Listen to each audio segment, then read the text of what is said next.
Hello and welcome to episode 9 of the Universally Epic Podcast, your go to Universal trip planning podcast. I'm your host and travel agent, Jim Klein, and in today's show, a new series that will deep dive into the opening day attractions at Universal Studios, starting with the only one that's left remaining. We will also discuss some big savings options for you when you plan on visiting Universal for Mardi Gras this year. And in our Epic Universe portion of the show, I finally saw Wicked, so we discussed that and how Universal might use that IP moving forward in the parks. So to help me out, she's become a mainstay on the podcast. My friend and fellow agent Taylor Franklin. Hey Taylor, how are you? Hi guys, I'm good. So today we're gonna talk. We're gonna start a new little series that we discussed. It's gonna be like kind of opening day attractions and kind of some backstory and where they ended up and what eventually like replaced them. But the first one that we're going to talk about just never got replaced. Like it's opened up in 1990 and it still is going today, and that's ET Adventure. Um, and it is a beloved attraction for many theme park goers. Um, and I know it's one of your favorites, right? I love ET. Yeah, Every time we go down there, we make it like a point that we go get crepes at the Central Park crepe stand yeah. and Holly like eat them on the way to ET. Yeah, Holly and I talked about the crepe stand, and the crepe stand is one of the best kept secrets at Universal. So let's not like really like spread that because it's not even in the app. So like, but I it love is that that's place. it's the best. It is It's absolutely one of the best snacks in any theme park. Um, so let's get into some of the backstory and how ET came about. So back in the early '80s, it kind of goes back to Disney as well. So Disney and Universal started this like what they called the studio wars. It was basically they wanted to make theme parks like a movie studio. And so there was like a race to open up, which kind of was like a downfall in the end. But so the studios wars began with like Disney bringing on George Lucas, IPs like Star Wars and Indiana Jones, to come to what was MGM Studios, and now it's called Hollywood Studios. Now that opened May 1st, 1989. Did not fans were not very happy with that park at first because it was kind of small and everybody just kind of considered it like a half day park. Yeah, there really wasn't much to do. Yeah. So then Universal Studios followed that up by bringing in Steven Spielberg. So Steven Spielberg came on board and he was a creative like director basically for the opening of Universal Studios Florida, which opened June 7th, 1990. He brought like IPs like Jaws and ET and like eventually Jurassic Park, so he's played a huge role in Universal's like theme parks for a long, long time. So since the beginning, basically. Um, so after it opened up in 1990, it was ET was a huge success, like a massive, massive success. Mainly because the movie was a huge success. So everybody was like really like looking forward to it. That led to opening an ET ride in Universal Studios Hollywood in 1991, and then eventually in Japan in 2001. So, but the only thing is Hollywood ended up closing 12 years later for to make way for Revenge of the Mummy in Hollywood, and then Japan's version closed in 2009. So that was only an 8-year run for that one, and that made way for Space Fantasy: The Ride. Uh, Mhm. so when we talk about this, it's pretty you don't see that nowadays, like, maybe behind the scenes so much. I guess the closest thing is, like, the J.K. Rowling Wizarding World kinda thing, and on the other side, like, the Avatar land is, like, you know, Yeah. Pandora, like, that's kinda like the similar, like, kind of war that's going on between Disney and Universal, but it's Yeah. not like it was, though. Like, It's not as insane. yeah, like, it seemed like back then, they were really pushing hard, like, really hard to gain any sort of, like, momentum in the theme park world, and Disney already had it established, right? They had Magic Kingdom going. So when MGM Studio came online, listen, I loved MGM Studios as a kid, but it was kind of at the start was kind of like a half day park. There wasn't a whole lot to do. So you would go to Magic Kingdom, you'd jump over to MGM, but then you'd pretty much be either at the resort or back at Magic Kingdom when that opened, or Epcot, you know. But yeah, when Universal Studios Florida opened, you know, like every other park, it seems, seemed like every ride broke down on opening day, right? So Yeah. it because I think it was so rushed to open, you know, both sides of it, you know, led to a few problems. They eventually got it together, but ET was one of those like mainstay, like everyone could ride. It's a family ride, so like that's I think what gained more popularity than the other more thrilling rides that they had. So let's get into the ride itself. Okay, so we'll start with the queue. So you start out outside of the show building, um, and then you walk into this little pre-show where Steven Spielberg is in. Now, the original version of this was Steven Spielberg speaking to the guests, saying that they're entering a movie set that they're filming the sequel to E.T. Okay, and then when you and but that stopped in 2002. So 2002 was the 20th anniversary of the movie. Steven Spielberg wanted to change that pre-show, so they did it, and it changed to the version that you know today, where you're walking, where you're going and you're tasked with like saving ET's home planet, bringing ET back to the green planet. Um, you know, a little backstory with that is so it's not you're not going through. It's not an actual like replica of the movie so much. Well, what I found was that whole green planet scene is actually a sequel, but it's done in a novel. I'm not sure if you knew this. Did you know this? Yeah, I did know that actually. Yeah, Yeah, the book of the game. the Yeah, it's a called lot of the characters that you see in the ride are completely I guess brought to life versions of like the novel version of ET, the yeah, sequel one, because yeah, they never got a second movie. yeah. So they Which never got honestly, probably for the better that we yeah, never got a second ET. We don't exactly. need another ET. I'll accept it in a book. Yeah, no, that's that's a good point. Yeah, because you know it would have been terrible. So Would have been rough. after this pre-show, you walk out and there's cast members at these computers, and they use this to give you what's a adventure passport, right? So you let them know your name and they type into their computer as fast as they can. They are pumping out names like crazy. Like it is So amazing fast. to watch. Yeah, it's amazing to watch them work. So they're pumping out these names. They hand you this card. You hold on to this card through the queue. Okay.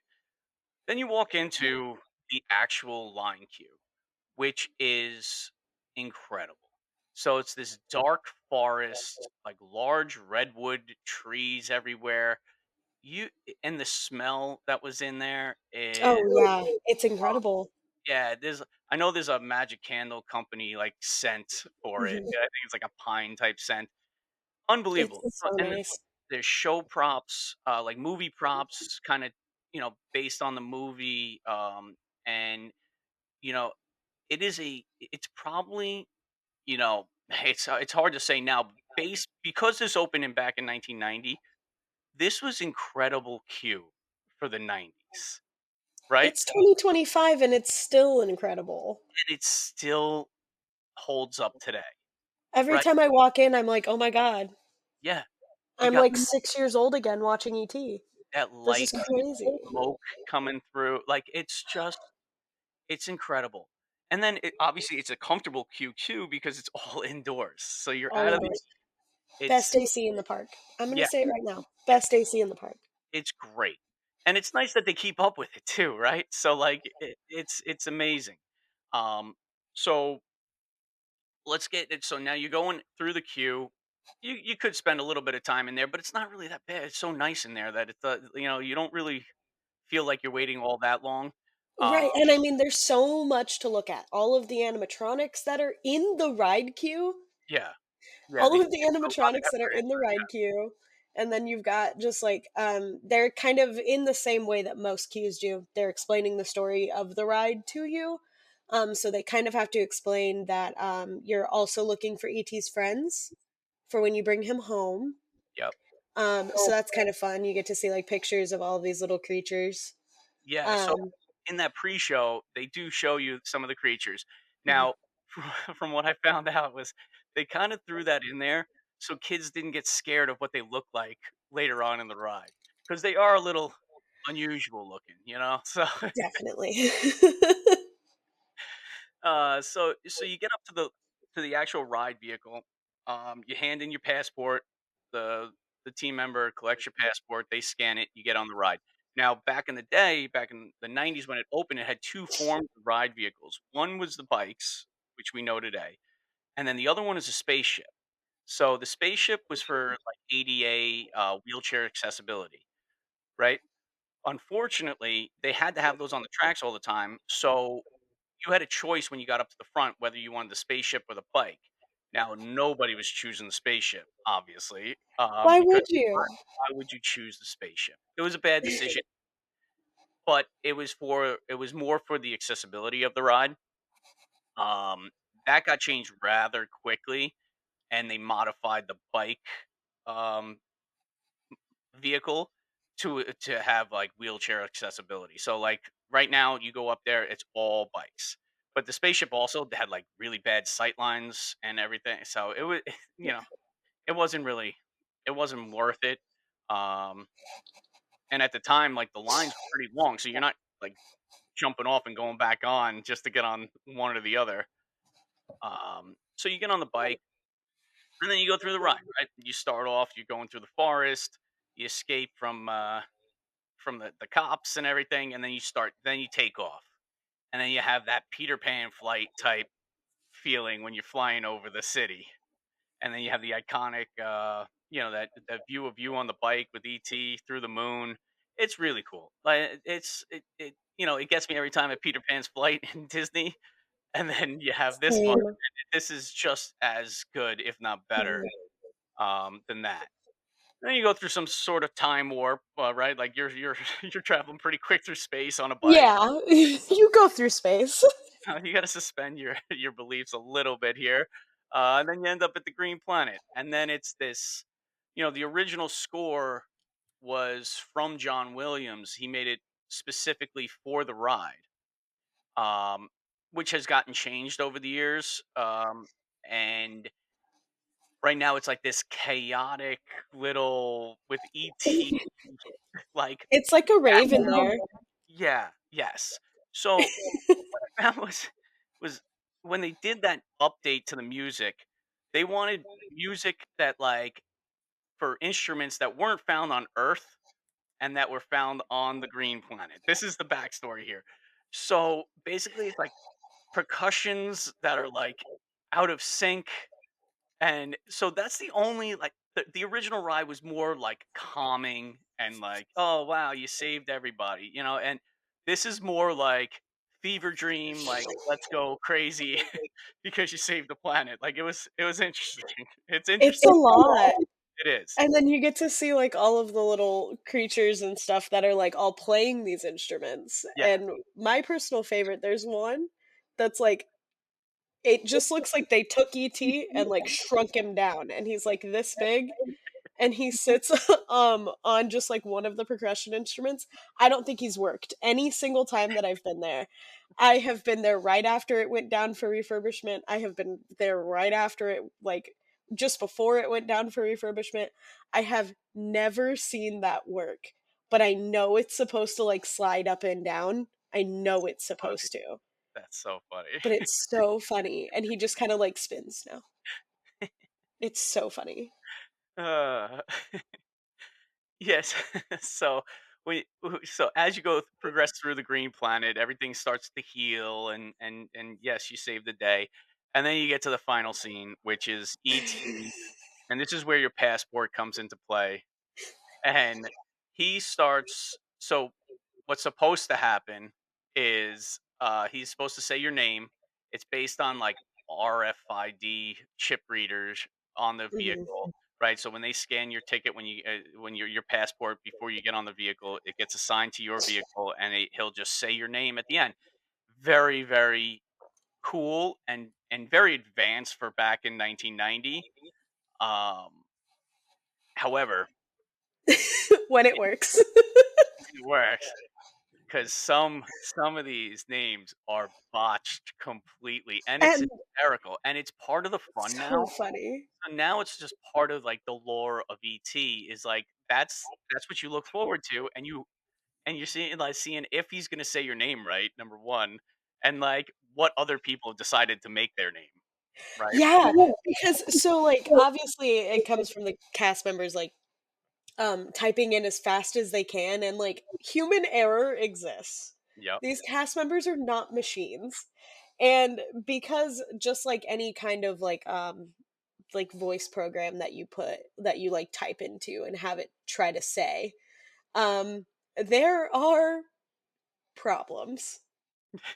Um There are problems. To say the very least, there are problems. So, especially if you have something like a weird spelled name or something that's not phonetic, you kind of run into like, how's ET gonna pronounce it this time? What's Yeah. he gonna say? It's very But when it doesn't work, it's still he still says goodbye to you. He just says goodbye, friend. yeah. Yep. So so I did see this too. So there was this podcast that I think the name was Grim Grinning Hosts Podcast, right? They assembled That's really cute. yeah, that is a great name, right? I thought so too. Um, they assembled a Tony Day, they called it, right? So they assembled like I think it was like 60 people to enter the ride queue at the same time, and every single person said their name was Tony. Oh my So god. so as they were saying it, it was just like Tony, Tony, Tony, Tony, Tony. So and then so as I was looking that up, just checking it out, I found more recently there was a group of people that went on and did Chuck as well. So it's something fun. Oh no. So, so I have a friend whose name is Tristan, like Trystan, Tristan. okay. Um, that is how you say his name. That is not. But obviously, it looks like Tristan. Yeah. And so ET said Tristan when we were on the ride, and he was like, "God, ET can't even say my name." It's an old technology. What can you say? He's like, they're typing on computers that like maybe at max run like Windows '09. It Like is you almost want to have that sound, right? That clicking sound of the the keyboards. It's so loud. It sounds so old. It's so great. I love it. I have a mechanical keyboard, so a lot of the time when like I'm in call with my friends, they just hear this. Yeah, exactly. That's exactly how it sounds. It's great. Great. So yeah, so that's ET. Like, and this has stood the test of time. So there's some rumors out there about why this has stood the test of time, and one of the rumors was supposedly when they announced that Jaws was closing, Steven Spielberg was not too happy with that decision, Yeah. and he basically told them that if they did away with ET, like he'd stop working with them. Hmm. Don't know how true Which that is, but that is the rumor that goes around like quite a bit. I could see that having at least some credence because like he is involved in a lot of things at Universal Studios.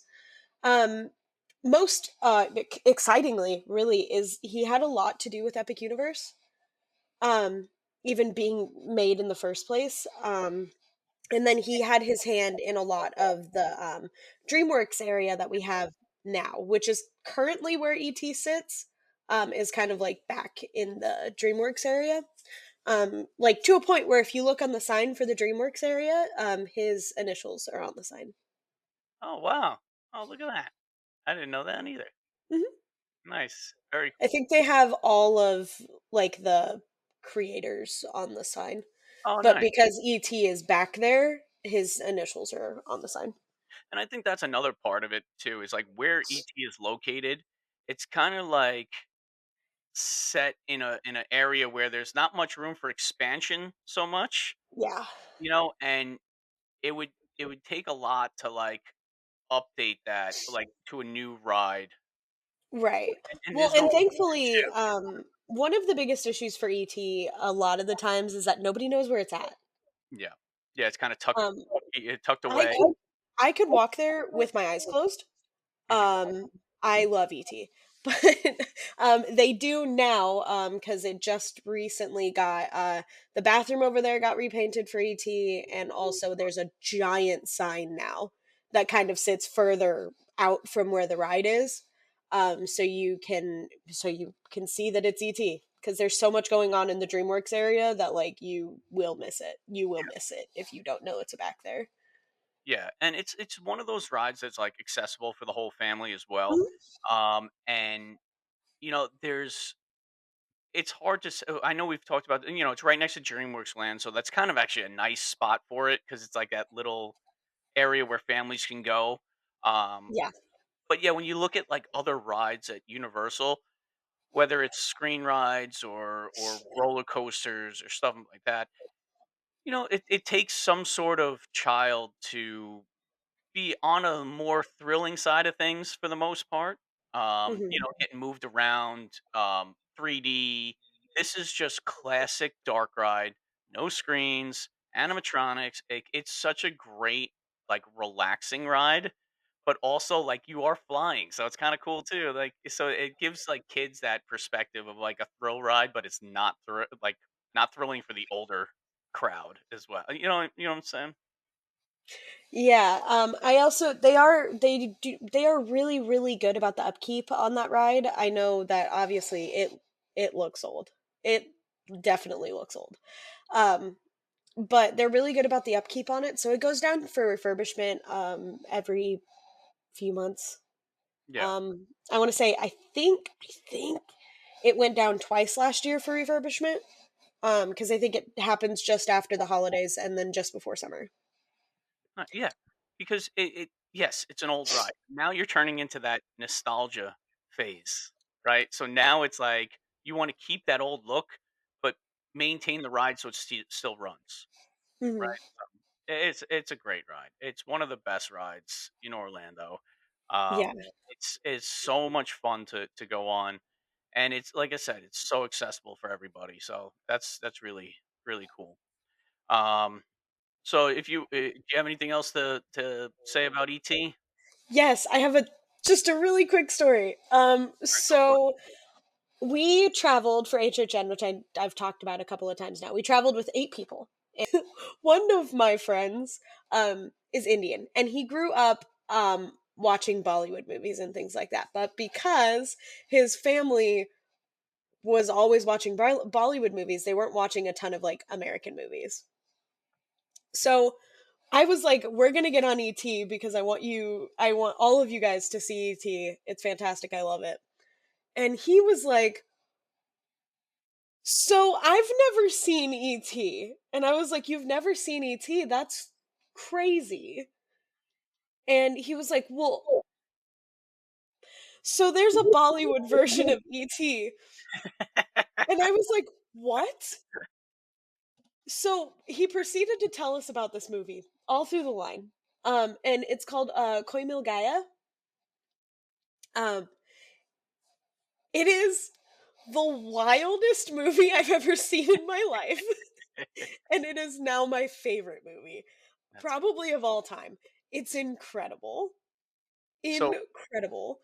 But it's like this little tiny blue alien guy that comes down. He doesn't really say a whole lot, and he um the main character has a learning disability, and the creature's name is Jadu, and Jadu comes down to cure his mental disability. my god. It's crazy. But the music is fantastic. It That's a is like 2.5 hours long though. Oh, that's a long So movie. Oh my god. that's just kinda standard for Bollywood. Yeah, All of those movies are super long, but we watched it one night, like, right after we got back from HHN, and the whole time I was just like, that's hysterical. Oh my it's god. got, like, 47 different plot lines, and then at the end, there's, like, a whole fight scene that breaks out that's like a West Side Story kind of fight. It's so crazy. That's so funny. But Yeah, yeah, so we learned about Jadu because, yeah, you have we wanted to go on the ET ride. after the episode, text me the name so I can put it in the show notes, so if people wanna check it out. 100%. I Alright, I will. uh, so that's ET. ET's great, everybody loves it, and hopefully it stays around for it looks like it's here to stay, to be honest, I knock on wood on that one, Yeah. but yeah, it's been around for a very long time, and it's still one of the best rides at Universal. Um, so next, we're going to get into something that we talked about last week a little bit when we went over some important dates to know.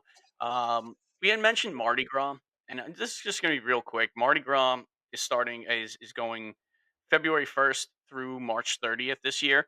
But we didn't bring this up, and it's kind of important. So if anybody's planning on going down to Mardi Gras, there's some there's two big savings that you can grab, promotions that they're doing right now, that you can currently book. One is a park ticket promotion. You could purchase 2 park tickets and get another 2 days free right now. So, like, that's a big savings if you're planning on going down to visit for Mardi Gras. The dates work with the promotion, so if you're interested in going down for that. Also, this is another big one because of all the food booths. Universal's offering a, food food card, like a credit card, basically, a dining credit card. When you're going down, there's a package that you can book, and depending on what type of hotel you book, like what level of hotel, it depends on how much money you get on that food and beverage card.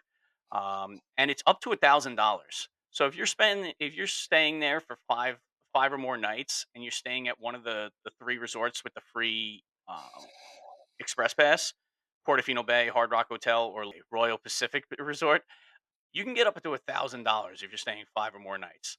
That is a ton of money, and you can eat a lot of Mardi Gras food with that, you know? So That's a lot of money. yeah, so that's a ton of money. Um, Now, if you're looking to save money, and you want, let's say, go to like one of the endless summer resorts, Surfside or Dockside, you still get on a 5 night or more stay. It's $400. That's not chump change either.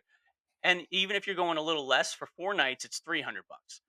So it's definitely worth it if you are planning on going down to Mardi Gras.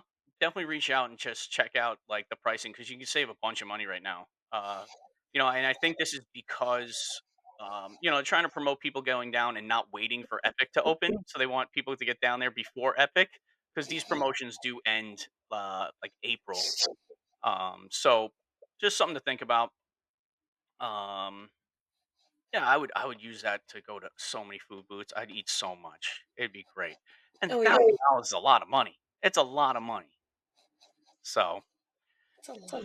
yeah.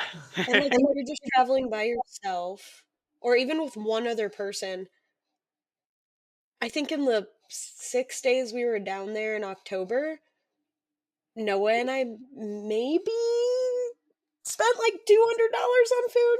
2 to 3? Yeah, so it's and then at that point, right, you could treat yourself a little bit too if you have that money. Oh, So yeah. it's like, "Oh, I always wanted to go to Big Fire," or "I always wanted to go to," wherever. And it's Mhm. like, but we just didn't wanna spend the money on it." Like, it's just something nice to do. Yeah, Uh it's like, now you can. Yeah, exactly. So because it's free, because you're already spending the money on the hotel, and honestly, the best way to go is those, the one with the free express passes. Like, obviously, you Yeah. get a lot more money back. So, um, that was something quick just to let everybody know that Mardi Gras, if you plan on going down, definitely. Oh, one other thing though, if you do buy your tickets, let's say you get that 2 day pass, and with 2 days free, when you book through a travel agent like us, you get the early theme park entry, like included in the ticket. So if you purchase it on your own, you don't get that. But if you purchase it, you don't even have to book the hotel. You can just purchase the tickets through us, Mhm. and you get that early theme park entry, just like all the other resorts. So that's something to think about too. So all right, I'm not going to harp on it. I'm not selling anybody. I'm just letting you know.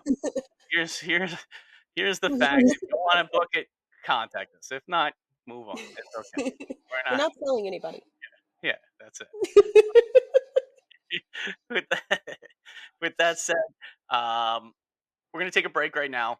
When we get back, we're gonna talk about Wicked, and I just saw Wicked for the first time last night, so we'll talk about that, and we're gonna go into basically what we think Wicked's gonna be like in the parks, years from now. So stay right there, and we'll be right back. The Universally Epic podcast is brought to you by the Magic for Less Travel, a Universal You Preferred travel agency. If you are looking to plan your next Universal Orlando vacation, let's do it together. As a certified Universal specialist, I can help guide you through the planning process with helpful tips and tricks along the way. The best part, all my travel planning services are absolutely free to use. And when you book your Universal Orlando vacation with me, you qualify for an exclusive booking bonus offer from the Magic for Less Travel, a $25 Universal gift card for all vacation packages over $2,500. Ready to start planning? Email me at jim.klein@themagicforless.com to start planning your next epic Universal vacation. All right, for our next portion of the show, we're going to get into our epic Universal version, which actually we're going to start with Wicked. So I just saw Wicked just actually last night with my family. It was good. Like, I do enjoy a good musical, to be honest. And this was good. I thought it was very well done. I think it progressed pretty well. For a 2 hour and 40-minute movie, it went rather quickly. Like, I didn't feel like I was bored at any point in the movie. Um, but it is making huge waves at the box office, right? Oh yeah. I work at like my little small movie theater. Um, we do pretty decent business. But like for the most part, the Mall of Georgia isn't like that far away from me. So a lot of the times people just go to that one instead of my theater. And we were still doing like I think opening weekend, which to be fair, Gladiator and Moana came out 3 days later. Or, well, Gladiator came out on the same day, but Moana came out 3 days later. But Wicked by itself was like almost selling out every show That's amazing. for That's the amazing. first like 2 3 weeks. Yeah, it's got this huge following right now, Oh, and it is massive following. just barreling through. So now I saw it, and we're into January now, and the theater still was like half full. Like Oh yeah. it was pretty good. I gotta say, like I was pretty impressed with how many people. I thought we would just be there by ourselves, but no, it was pretty crowded Mhm. for like 2 months later. Um, Oh yeah. So this turns into, and I got to say, like the ending to Wicked was amazing. I thought the last like 45 minutes of Wicked was really really good. Now, Um, have you seen the play or like have you like no, I actually I should have seen the play, but I didn't. I had tickets, but I ended up not being able to go, so I had to sell them off. So that's that. Like, and I'm right. I'm like literally a train ride away from Broadway, so it's not. I shouldn't I should have went, but, like, how Broadway tickets are. They're expensive too, like, so yeah.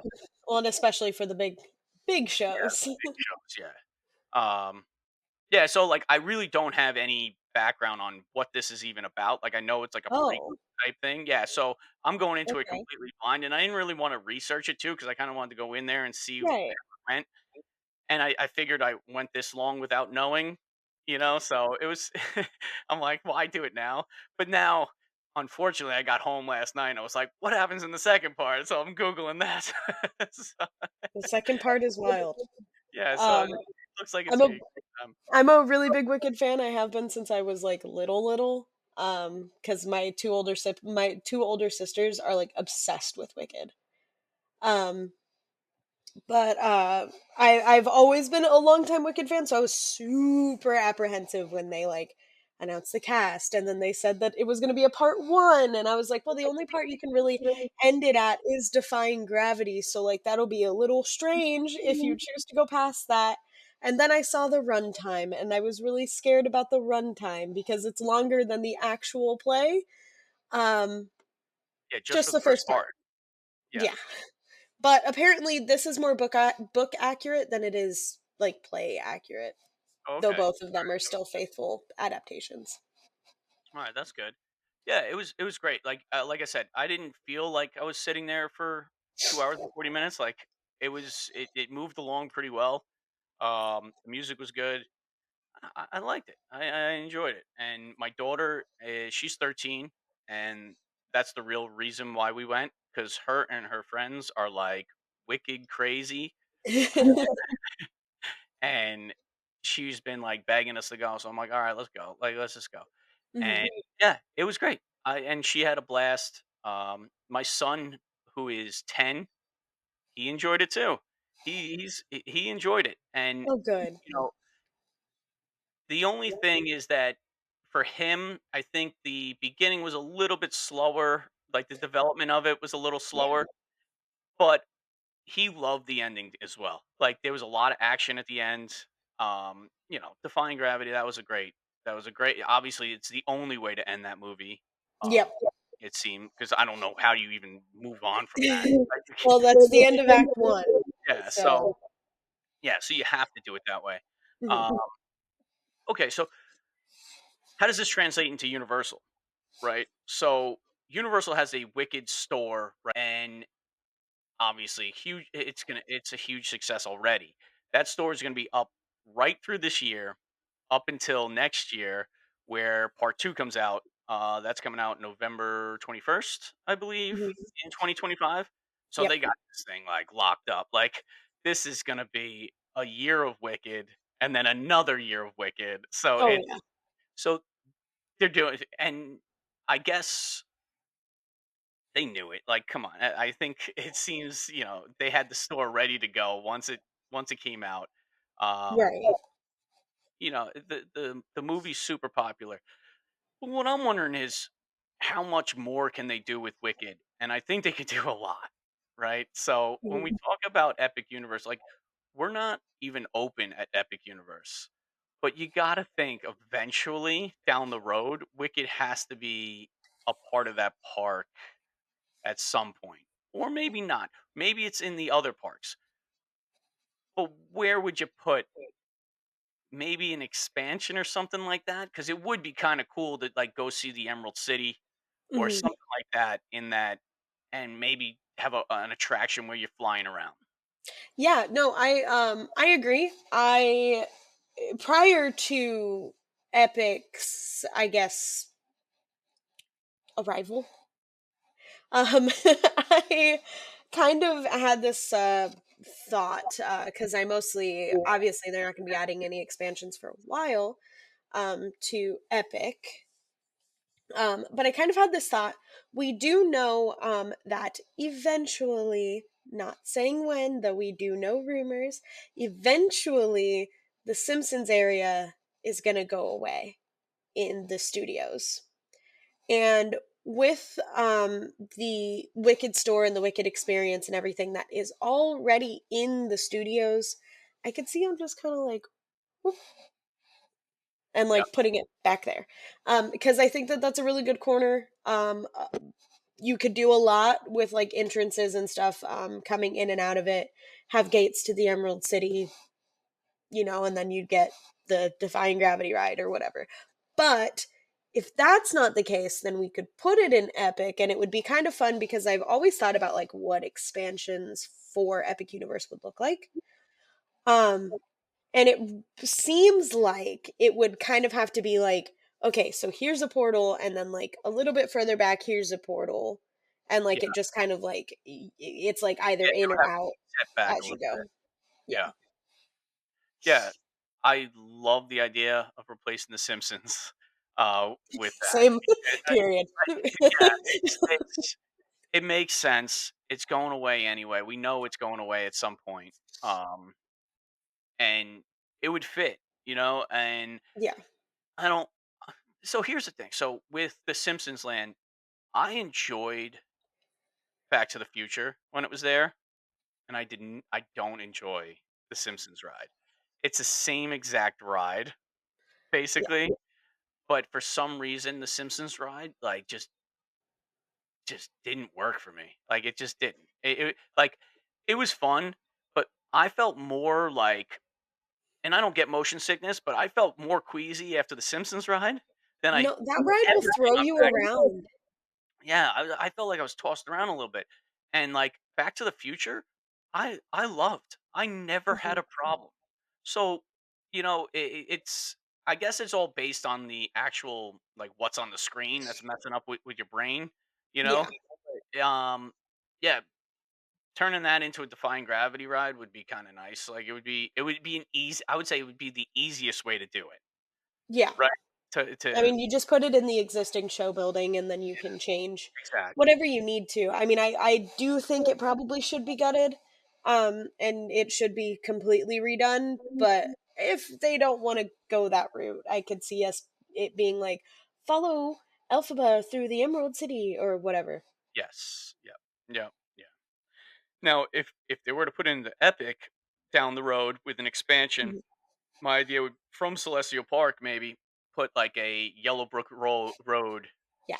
kind of going in between two of the portals. Let's say I think it would have to be on that side of Super Nintendo World and Dark Universe, kind of in between those two. I think they have space back there. I believe. Well, Sure, don't hold me to that. And then yeah, probably, but I think it would be better suited over by the Ministry of Magic and, How to Train Your Dragon. okay, 'Cause that feels like the fantasy fantasy-esque side of it, side of yeah, the park. yeah, that makes sense. Yeah, I'm more worried about like where they have space to build it, Yeah, right? no, that's Like I fair. think that's all where it comes down to. Yes, it would probably make more sense because of the fantasy aspect of it. But if Mhm. they don't have the space over there, you know, but it Yeah. would be kind of cool if you're walking through Celestial Park and like all of a sudden like the Yellow Brick Road appears and you follow it to a portal, right? And then you could even see how the portal would look with like the Emerald City like Oh, building yeah, on it. It would look really cool. And then you walk in and you could really get an immersive land in there. So, definitely. that would be kinda cool. I would Mhm. like that. I would like to see that, and they're gonna be doing something with it. They have to do something, right? Even if it's, like, something small, I could see a restaurant, we could be getting a restaurant out of this, or just any kind of nod to the fact that Wicked has done so much for Universal just in these, like, past couple of months. Yeah, 2 months, Um, and it's massive. yeah, it has made and generated the studio so much at this point. Um, I know its budget was high, and I do believe, fun fact, in order for a movie to make a profit, it has to make 2.5 its, budget. And I do believe that Wicked is sitting over that now. Alright. Alright, so it's profitable. So, Mhm. yeah, it's a massive success, and just think of, if Universal really wanted to do this, right?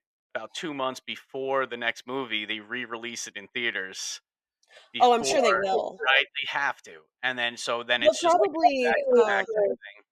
I could see them doing a double feature. I know that the movies are long, but I could see them doing some kind of like double feature because usually when like the Marvel movies and things like that come out, especially right before Infinity War and Endgame respectively, they had like a giant movie marathon or like they did it for I think Iron Man and they did it for something else. They did it for I don't remember. But they did it for something else like that, where they just had like basically you pay X amount of dollars, and then you come in, and basically that theater, that auditorium room is like just for those people all day long. Wow. And you sit there and you watch it. And I could see just based off of the success of just It the would first movie alone.